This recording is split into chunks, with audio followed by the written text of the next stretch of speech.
school social worker in Somerset County. Started my initial years with IU8, so I stepped foot in every single school district in our county, and then for the last 11, I've been 100% at Somerset area school district. So, like I said, social work services have been around in Somerset County for a very long time, but school districts are just now getting their own full-time social workers, which are wonderful to address the mental health needs of students and families and just trying to give them support. So Somerset's obviously the largest school district in Somerset County, but I'm happy to say that we now have social workers full-time in Berlin and Rockwood, pretty much in Myersdale, and Turkeyfoot. I worked there for many, many years. So we have our social workers all over, which is pretty awesome. So today I was asked to speak on self-harm, and self-harm can be a very confusing and misinterpreted mental health behavior. It is often viewed that if someone is harming themselves, whether it's cutting themselves or hitting themselves in the head, any type of physical self-harm behavior like that, that they're automatically suicidal. And that is not the case. I work with many adolescents who self-harm. That does not mean that they are suicidal. However, we will talk about that as we go along because it's very something that you got to be very careful with, and I very much caution you to ask the question, are you suicidal? And we'll talk about that a little bit later. But okay, so self-harm in general is an act of hurting oneself to the body, and it derives from emotional distress, depression, anxiety, abusive situations, home situations, difficulty managing large stressors or perceived large stressors. Something to you that might not be a large stressor, to them definitely can be. So it's their perception on what is difficult in their eyes. I know a lot of adults will say, oh, you broke up with your boyfriend and you're 14, it'll be okay, you'll get over it, move along. So an adult can often feel that because they've gone through those kind of losses in their lives. Children, youngsters, adolescents, they struggle with that quite a bit. And to them, that is the biggest loss maybe that they've ever had to experience. So we have to look at what's perceived in their eyes, from their perspective, on what is a stress for them. So I have a short video that's going to describe a little bit more about what self-harm is. We're going to get into some different aspects to try to understand how does cutting oneself make you feel better. That is the very confusing part. I will get into some biology on that. I'm not going to make it more very difficult. We'll go very simple, but it does help you really understand the biology behind how that works. So let's see if this. Always wonder about technology here.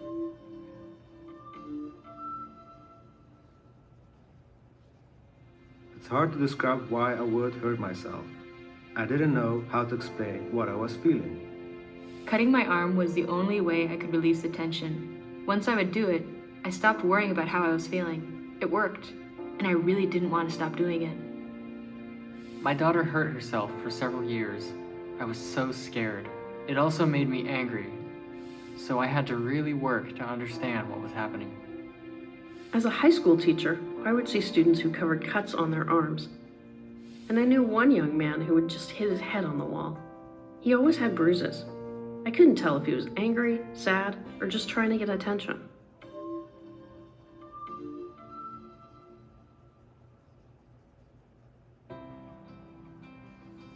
These are the voices of people who intentionally injure themselves and the voices of people in their lives. When people injure themselves intentionally but don't want to end their lives, it's called non-suicidal self-injury, or NSSI. It's usually a sign of intense psychological or emotional distress and can be a highly dangerous behavior. NSSI is frequently used by adolescents or young adults, though people of any age might do it. Common forms of NSSI include intentionally cutting, scraping, scratching, hitting, or burning yourself. These actions can range from being a light scratch to being severe, including things like deep cuts that require emergency medical attention. Even though NSSI is not connected with a wish to die, the behaviors themselves can be deadly. People talk about engaging in non-suicidal self-injury for many reasons, including a need to release emotional pain, to feel something rather than nothing, or to express how they're feeling. While there are many different reasons for engaging in NSSI, most people talk about how effective it is. People might repeat NSSI, and sometimes the behaviors last for months or years. Others might only use NSSI a single time or for a single episode. Often called self-injury or self-harm, NSSI can result in a life-threatening crisis, and it's not always possible to understand or ask about a person's suicidal intentions. The National Suicide Prevention Lifeline is available 24/7 to discuss NSSI and can help people find immediate attention.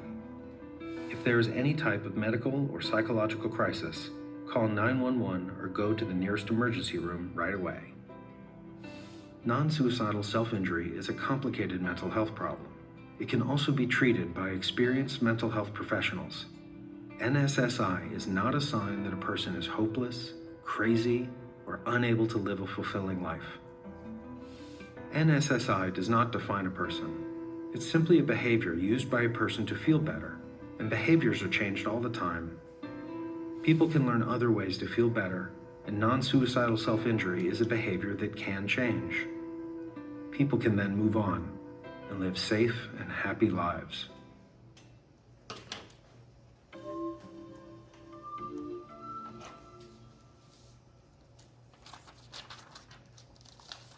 So the video talks about NSSI. I tell you, in the clinical population, we don't use NSSI or NSSI very often. We use the terms self-injury, self-harm. They add that to the acronym there to make sure that people understand there's different types. Primarily in this situation and situations we have with teenagers, it is non-suicidal. So that's the key, and that's why they want to put that on there. So again, it's the intentional harming of oneself, caused from emotional distress, caused from symptoms of depression, anxiety, other mental health disorders like bipolar disorder, psychotic features. All of these things can be overwhelming for an individual, and they struggle with the ability on how to cope with those feelings. So self-harm can include cutting behaviors, and that's usually what we see at a teenage level or a young adult level. I've had students cut themselves with razors, knives, paper clips. The metal ones work well, unfortunately. Even pen caps. Mechanical pencils, how they have the sharp bottom to them. They will cut often their arms, can be anywhere along these lines,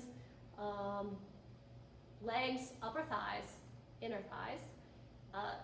Children who have struggled with being sexually abused can self-harm their genitalia, especially around their pubic area, and most of the time, they will cut in an area that is not easily seen. They're hiding that. This isn't a behavior that is attention seeking. I do know we have students that, yes, are attention seekers. Primarily, the majority of those who self-harm are not like that. They will hide their cutting. to the point where, you know, they know that their scars can be seen by others, that they will wear long sleeves even in 90-degree weather because they are trying to, you know, hide that behavior. I try to tell students and children and kids that cutting can work in the moment, and we'll talk about how that works. But the stress of hiding it then magnifies the already stress that you have of whatever situation is going on. And now you have added on stress by trying to, now I have to hide this from mom and dad, I have to hide this from my grandparents, they're gonna wonder and they're gonna be anxious about why am I wearing long sleeves in the middle of the summer. So the anxiety then is compounded by all this additional stress on top of that. And most kids will nod and say, definitely. Like, it doesn't work, but why in the moment does it work for that immediate release? And we'll talk a little bit more. Burning, haven't seen this lately.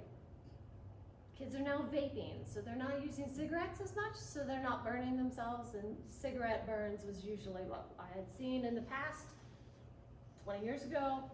Now, vaping, that isn't usually what we're seeing. We're seeing the cutting behaviors, especially around Somerset.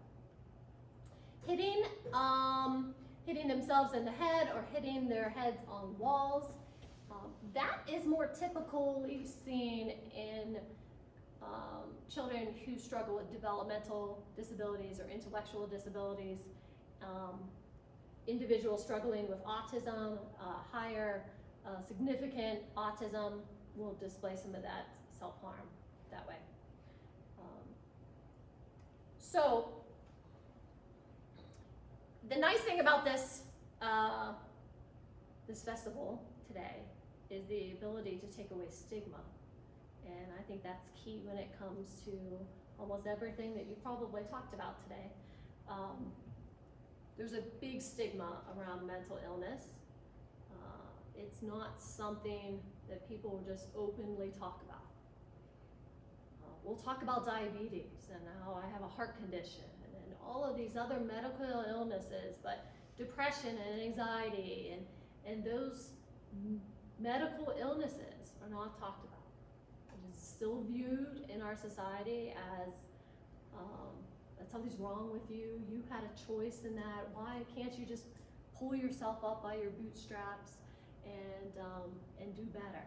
So that stigma is there, and a very big stigma surrounding self-injurious behavior because it's definitely misunderstood. So today we're going to explain a little bit more on the neurobiology. No, don't get scared when I start talking about that. And I'm gonna keep it simple. I'm not gonna go into these huge, big terms. Keep it very simple. But this is the newest research that I have just seen recently, even the last year or two, on the relationship between hormones and cutting and why this is happening. So we're talking mainly about a relationship between cortisol and oxytocin. So two different things. Cortisol is good at a certain level. So cortisol is that substance within us that is reactive to threats. So when the body is activated to a believed threat, cortisol is then released in your brain. Cortisol can be very helpful. If you're hiking in the woods and you come across a bear, you need that adrenaline in your system to make, hopefully, smart decisions, and if you're far enough away, to run. So that adrenaline and that cortisol can be very, very helpful. It's at that fight or flight or freeze situation. Cortisol is really the mechanism there. So cortisol is a neurotoxin. So it activates the amygdala, and might have seen some movies that really played out the amygdala, but this is activated in a threatening situation. Cortisol is the main stress hormone that floods the body when we are posed with stress, perceived stressors in your life, flashbacks when individuals who have post-traumatic stress disorder relive a flashback. The cortisol is ramped up in the body, and that just floods the system. Okay, so you have cortisol on one end, and you have oxytocin on the other. Oxytocin is the love hormone. It's been very much connected with this social connection and bonding. It's related to that. It creates a pro-social response in the body. It's a feel-good feeling. Widely known for its ability to reduce stress and aggravation and everything that is involved with difficult situations. So anxiety, it will reduce anxiety. And this is the key. Oxytocin is directly connected to smell and touch. And touch is the key. I'll put a little star by that one. So we want oxytocin. Everyone wants that nice feel-good feeling. Cortisol can be good in the moment, but if you grew up in a very stressful situation, very difficult home life, your cortisol is always heightened because you never know when dad is going to come home and there's going to be an argument or another abusive situation. A lot of individuals are walking around with elevated cortisol all the time because they can't shut it off. And the body has learned to stay there because you don't want to let down your guard. You want to stay there and the cortisol is too high. How do you get that level to go down and bring in some oxytocin? So when a person is faced with a stressor, their cortisol level spikes and the amygdala is activated. The smell and touch are the fastest ways to deactivate the amygdala and release the oxytocin that we want, thus calming the person down. So smell and touch. So anything that activates the skin through touch can be one of the fastest ways to calm a person down, regardless if it's painful. You're activating the skin through touch. So therefore, self-harm releases those calming hormones in the body, calming that person down and making them feel better. And it could be pretty immediate. So what we need to do in terms of treatment, and I'm coming at you from a clinician standpoint, is to retrain everything around. We need to retrain the oxytocin to respond in different situations. So we don't want the problem behaviors. We don't want the cutting, because it's a coping skill, but it's a negative coping skill. We want the positive coping skill. So how are we going to do that? There's something called distress tolerance. How are we going to tolerate distress? And it's through positive coping skills. Now, you might have grown up being taught positive coping skills when you're upset or angry. You talk to people. But with individuals who self-harm, we really want to encourage these positive coping skills. Sometimes individuals growing up in very difficult home life situations have never been taught these. So they've gone to cutting because someone else, another friend of theirs were cutting, and that worked for them. So why don't I try it? Now, growing up in the 90s in high school, I never heard of self-cutting. I'm sure it was there, but it was not a common thing for my small high school. I didn't grow up around here. We didn't have cutting behaviors. We had emotional distress. Everyone in high school has emotional distress, but there wasn't cutting behavior. So it's definitely grown in popularity with the teenage and young adult population. And I do think there's a bit of that contagion there. So you see someone else do it, they said it worked for them, maybe I'll try it. And I do think that's how we've kind of got to this situation. but it is something that works on a neurobiological level.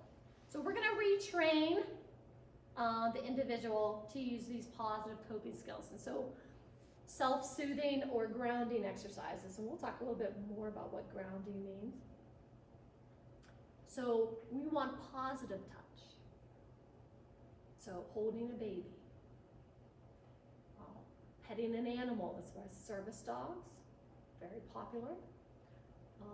Therapeutic blankets or cloths, very soft things. We do this with autistic children, young autistic children. They can rub a very soft, velvety material in class, kind of takes away that stress. Weighted blankets, this is how weighted, a lot of people find that pressure on the skin, you've probably seen weighted blankets being sold, but you don't really understand what they're used for, can really apply that pressure to the skin and relieve some of that anxiety.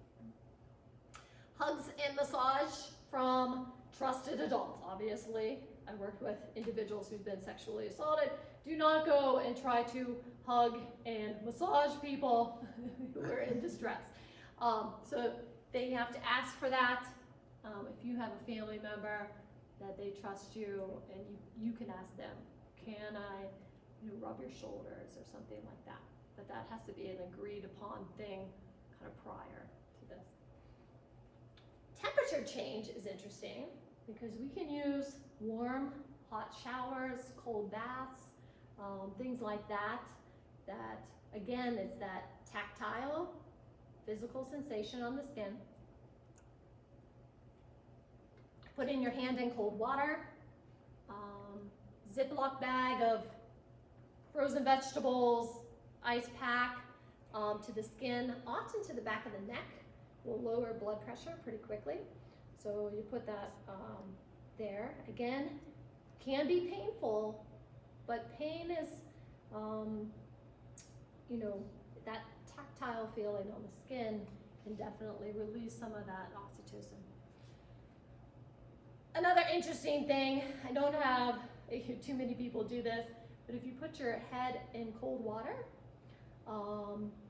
and leave it there for a number of seconds, it does this interesting thing in the body that it throws the body into a dive response, and it'll automatically make the body feel as though you've dived into water, and it'll start to lower everything in the body immediately as a conservation, and so it'll decrease heart rate, everything, it'll start to decrease.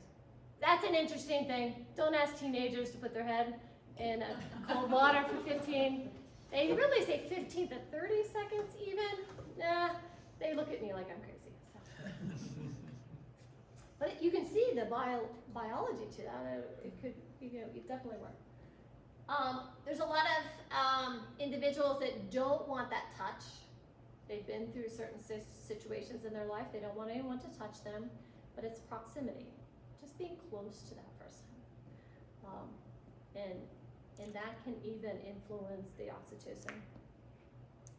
So remember we said smell and touch. So smell can directly improve the ability to release oxytocin. So essential oils, very popular. There's something to be said for those. Candles, incense, strong smells, fresh air. Different smells that the person might enjoy. Deep breathing and mindfulness exercises. This kind of goes back to this grounding idea. I'm certified in mindfulness, and there are so many exercises that you can do to be in the moment. Don't worry about the future. That's going to give you anxiety. Don't struggle with the past, because that's depression. Just be here. Enjoy the quietness of just being here. That, in a very quick nutshell, is mindfulness. And if you can just focus on the here and now and learn to do that, and they have to practice that. That's something that is practiced and improved upon, and definitely calm an individual down. Positive eye contact. If you've known anybody who struggles with panic attacks, they can't look at you. They're all over the place. They cannot look at you. It's setting them down, that proximity, being close to them, looking them in the eye, and just getting them to connect with you.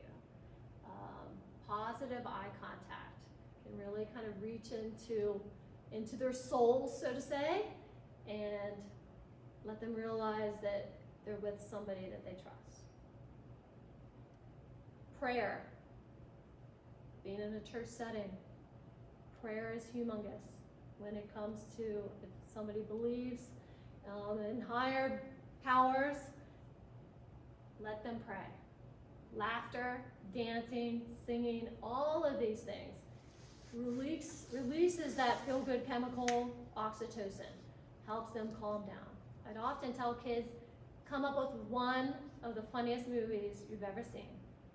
And when you're upset, you gotta distract yourself from the moment of, I wanna cut right now.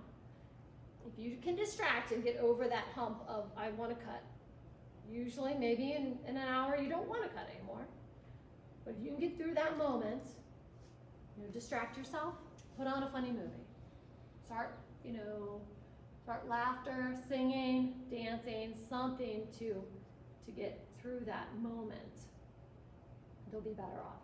And then of course, physical exercise has always been said to release the best oxytocin. So exercise.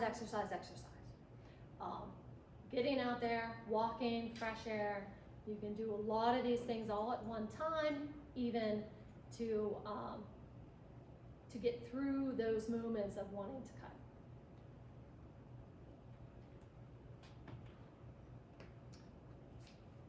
Okay, we're gonna do a grounding exercise with you to kind of end out your day. I don't want to make you all relaxed and quiet, or too relaxed early, so maybe it was good that I'm here toward the end.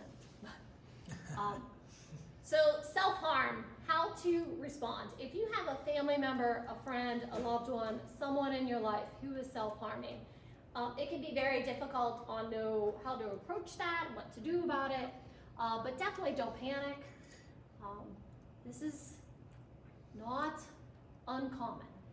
This day and age, it is not uncommon. I know I've worked with parents who say, I try to provide the best for them, I don't understand, why are they doing this? And they don't understand the concept, and they think they did something wrong. It's not their fault. So you don't want to panic, you want to remain calm. You want to try to talk to them, tell them it's okay, take that stigma away. Let them be open to be able to talk to you about it. Obviously, don't punish. Don't do anything to say, oh my gosh, you're doing that, I'm taking away your phone. No. Don't take away a teenager's phone for a mental health problem. That'll make the mental health problem better or worse? Worse. So there's other reasons to take away phones. Yes, I agree. But be careful, to punish a skill or a coping mechanism they're using. They just haven't learned the correct skills yet. Obviously, you want to get them some treatment. We'll talk a little bit more about that. Assess for urgency. I see a lot of scratching on kids. Not as much deeper cuts. However, mistakes happen. You have a razor and I didn't mean to go that deep. You need to assess that, definitely get them to the hospital and have that looked at if need be. Check yourself. It is very, very hard to be a caregiver for someone who is self-harming because the guilt that you have against yourself can be overwhelming. So you want to talk to someone, do these positive coping skills yourself to help you cope with the stress of caring for someone who is self-harming.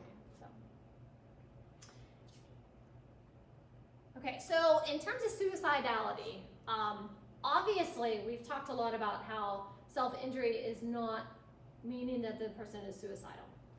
However, there are situations, yes, they are self-harming, they are cutting, and they are suicidal. That definitely could mean that they're struggling with significant depression and have thought about, killing themselves. So you need to ask the question. So hard, and I understand that, to ask the S question. Are you suicidal? Ask it. Do you feel like you want to end your life? Ask that question. Kids won't tell you, because that's the stigma, They're not going to tell you that straight out. But if you ask the question, they're definitely more likely to tell you yes or no. Don't ask them, do you feel like hurting yourself? Because they do feel like hurting themselves. They are self-harming. So be careful. A lot of people want to ask, do you feel like hurting yourself, as the question of when asking about suicide, and that's not the question you need to ask. So don't be afraid to say the word, and try to take that stigma away. Hey, we need to talk about it. It needs to be open, to just an open conversation. If the individual is suicidal, then do not leave them alone, and seek treatment immediately. So we have a local crisis support line through DBHS, which is our local mental health agency here. That number is up here. The National Suicide Prevention Hotline. I have the number on the next slide, but there's a phone number. Students, my teenagers, will not call and talk to someone, but they will text them. So there's a text number for the National Suicide Prevention Hotline as well, so they just text anything to that number and they can get someone to talk to. But if they are suicidal, they're in your presence, obviously you want to get a hold of the emergency room or the crisis number and assess that situation immediately, and don't leave them alone. You want to keep eyes on them. If they are not suicidal, then you still definitely want to seek treatment for self-injury. I know I've given you some good resources on things that you can do to release that oxytocin, but allowing them someone to talk to that's not a family member or a close friend, that they can just be open with and learn those skills. And that is by far the most important, is just to get them into some treatment. With numerous mental health counselors, probably 8, just off the top of my head, just here in Somerset, which is a lot more than we ever did 20 years ago. So we do have a lot of resources out there now, which is great. So this is the National Suicide Prevention Lifeline. If you're concerned about someone, obviously there's this, you can reach out to our local crisis number or this one 24 hours a day. So I told you I was gonna help you learn how to ground yourself. Progressive muscle relaxation is well known, especially in treatment for self-injury, because it gives some of that feeling in the muscles and in the skin that you can do individually by yourself. You don't need someone to give you a massage. You don't need to stick your head into cold water. But there's a lot of different resources out there on ways that individuals can learn to deep breathe, learn to be in the moment, do that mindfulness. So I want you to humor me. When I do this with teenagers, they always look at me like, gonna make me do these things? And when it says to close your eyes, I always tell them, if you're uncomfortable closing your eyes, you don't have to, but you don't have to. But it does help to close their eyes. Kids can't close their eyes in a classroom and do this with their friends sitting next to them. They struggle so much, and it's so interesting to watch them in the back of the room, like, and I'm looking back and forth. It's so hard for them. But try this out. And what it'll do is it'll go through how to tense your muscles, relax your muscles, and slowly just relaxing the body, taking away that stress, trying to be in the moment. Just being aware of how your body feels in the moment. Let's not worry about everything else going on around us, just be in the moment. So if you get sleepy, I'm sorry.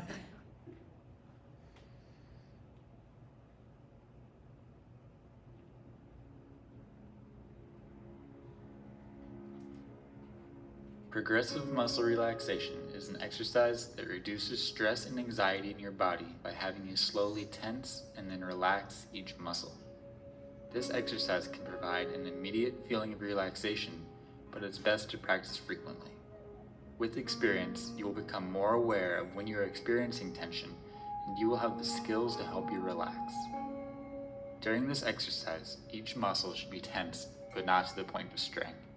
If you have any injuries or pain, you can skip the affected area. Pay special attention to the feeling of releasing tension in each muscle and the resulting feeling of relaxation. Let's begin.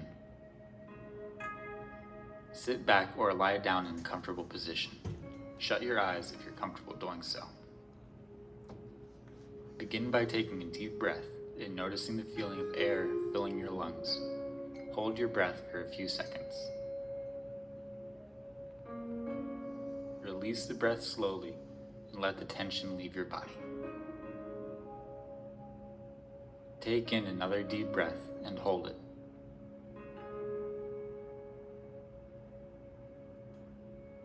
Again, slowly release the air. Even slower now, take another breath. Fill your lungs and hold the air.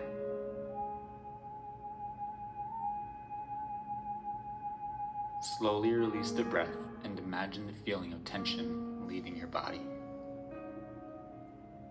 Continue breathing slowly throughout this exercise. Try to focus on the feeling of air filling and leaving your lungs. It will be normal for your mind to wander. When it does, do your best to bring it back to the moment. Now, move your attention to your feet. Begin to tense your feet by curling your toes in the arch of your foot. Hold on to the tension and notice what it feels like. Release the tension in your foot. Notice the new feeling of relaxation. Next, begin to focus on your lower leg. Tense the muscles in your calves. Hold them tightly and pay attention to the feeling of tension. Release the tension from your lower legs. Again, notice the feeling of relaxation. Remember to continue taking deep breaths.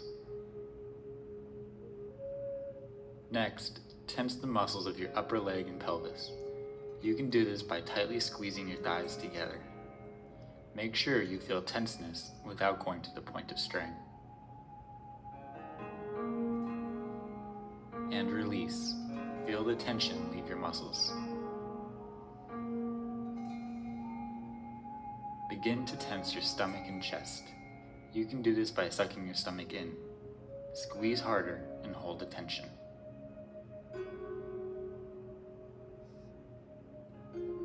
Release the tension. Allow your body to go limp.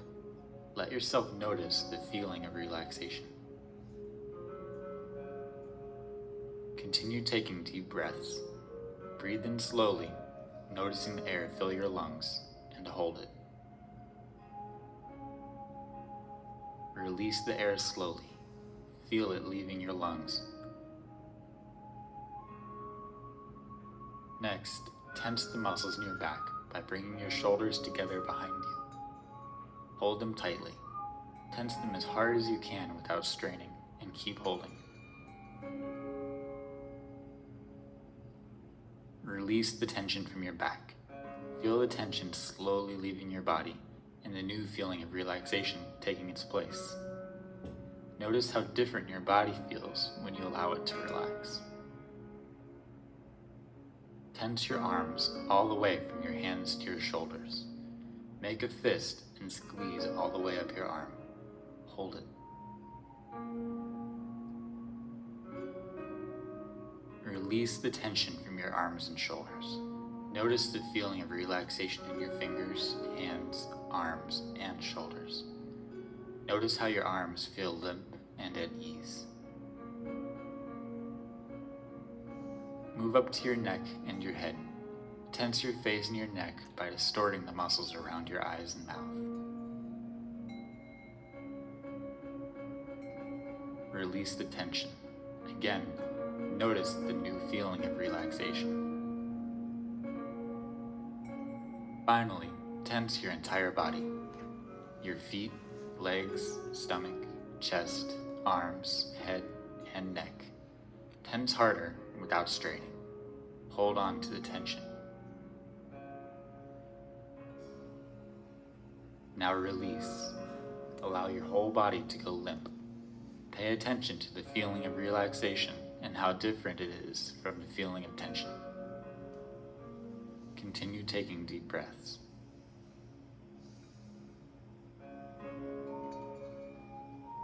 Begin to wake your body up by slowly moving your muscles. Adjust your arms and legs. Stretch your muscles and open your eyes when you're ready. You've completed the progressive muscle relaxation exercise. Repeat this exercise daily to experience the ongoing benefits of relaxation. Now,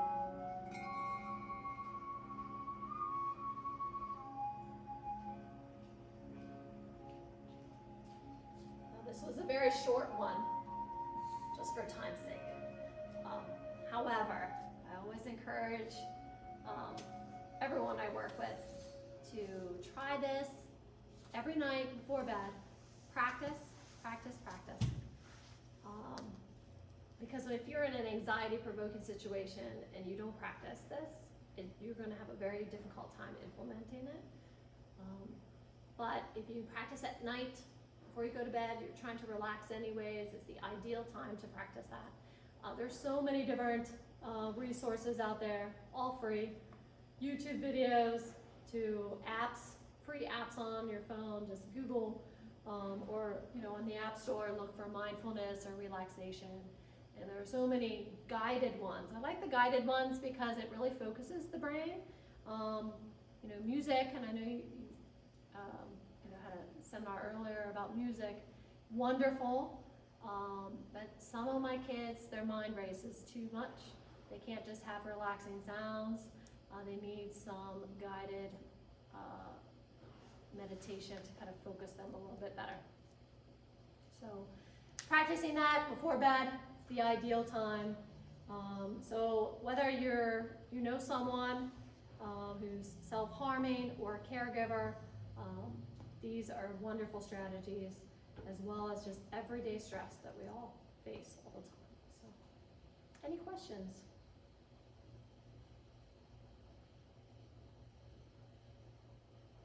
No, but that was very good. What you did with mindfulness and everything was very good. And Thank you. Sometimes I do 5, 4, 3, 2, 1, Yes. and recognize your body from your head to your toes. Yes. And that one is so many foods.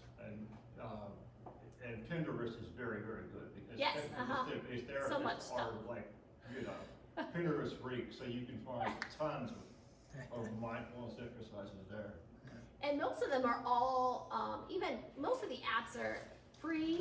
I suggest you go with the free ones. However, if you really start to get into the mindfulness and the relaxation, the Calm app is amazing. It really is. It's worth a small expense. It has so many resources on it, and there's a few more out there like that. But I would always start with the free ones. I always tell kids, doesn't cost anything. These are free on YouTube. Kids are always on YouTube.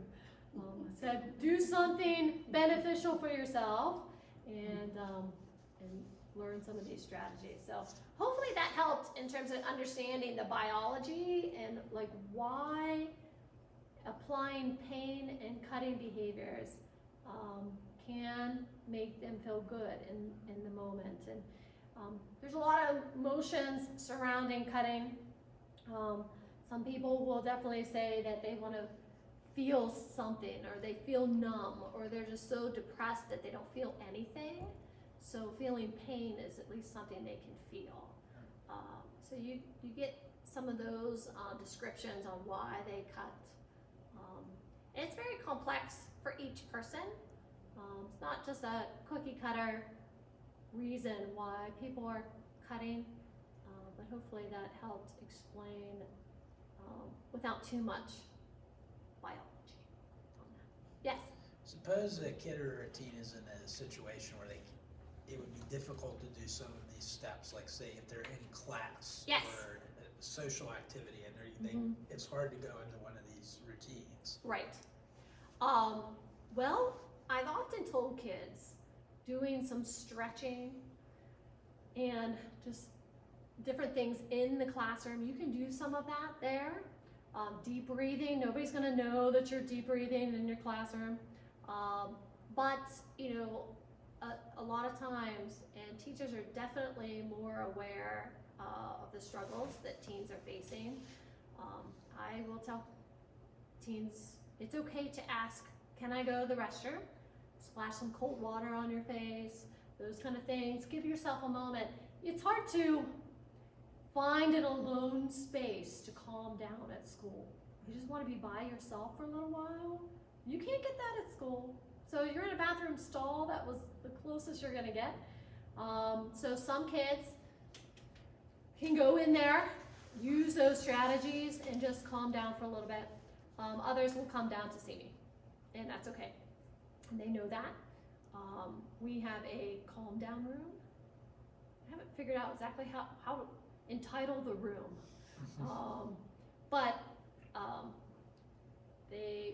I have mindfulness, I have the Calm app ready to go most times.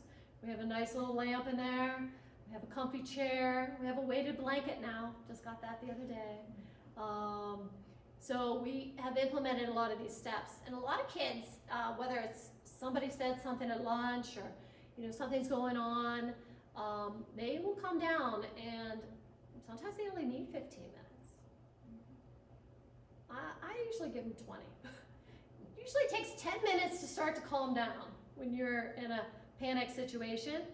And then give yourself another 10 minutes to be in that calmness, feel that. And a lot of kids will, I'll pop in after 20, I'm like, are we doing okay? And they're like, we're good. I'm ready to go back now. And that's all they needed. And as long as they don't take advantage of that, now I know we have some situations that they take advantage of those. They are teens, so I understand that. But we've implemented a lot of those steps that they can have that time to use their skills. I've seen some kids for years, so we have that traditional talk therapy. I've taught them the skills.